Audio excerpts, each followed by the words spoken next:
times, one that has accompanied me on my journey through life. One that, if it had its way, would have kept me from doing pretty much every worthwhile thing I've ever done or might yet attempt. Like write this book. I've come to recognize this as the voice of fear.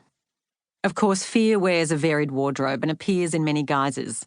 Only sometimes does it present as the acute, paralyzing fear that gripped my body the time I went to circus school and stood frozen on the high trapeze platform, unable to reach for the bar dangling in the air in front of me, despite intellectually knowing that falling to my death was impossible.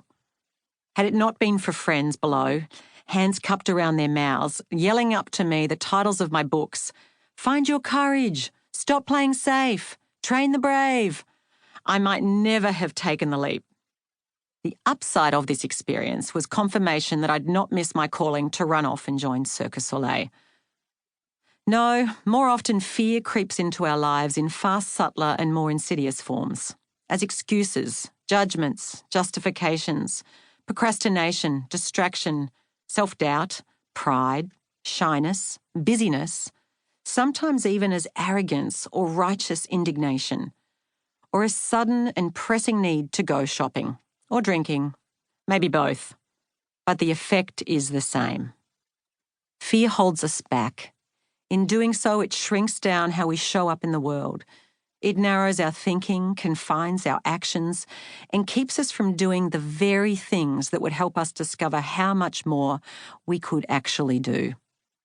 Left unchecked, fear leaves us meandering cautiously through life, mired in inertia, polishing our excuses, justifying our inaction. Over time, it chips away at our confidence, clouds our judgment, and fractures our faith in ourselves and in the dreams we once had. All the while, it holds our happiness, our future, and our potential hostage. This book is not just about helping you overcome fear. It's about helping you build faith.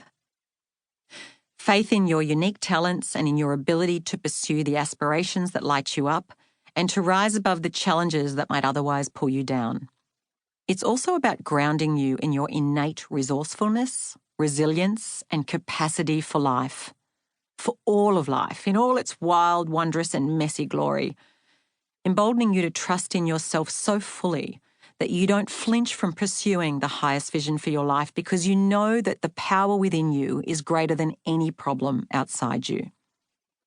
This will take commitment on your part, not just for the duration of this book, but for the duration of your life.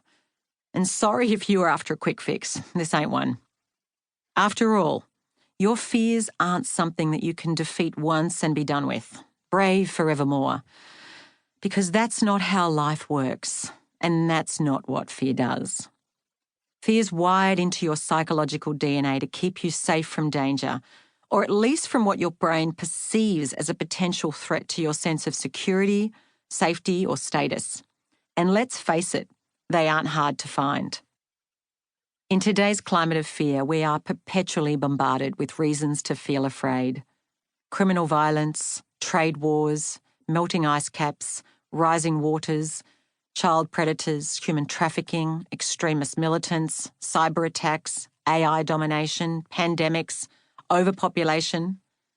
Those who peddle fear have no shortage of ammunition to fire up your doubts and undermine your confidence to handle what's coming next. Turn on cable news and you'll soon be reminded of the perils of today's world and what happens to those who don't play life super safe.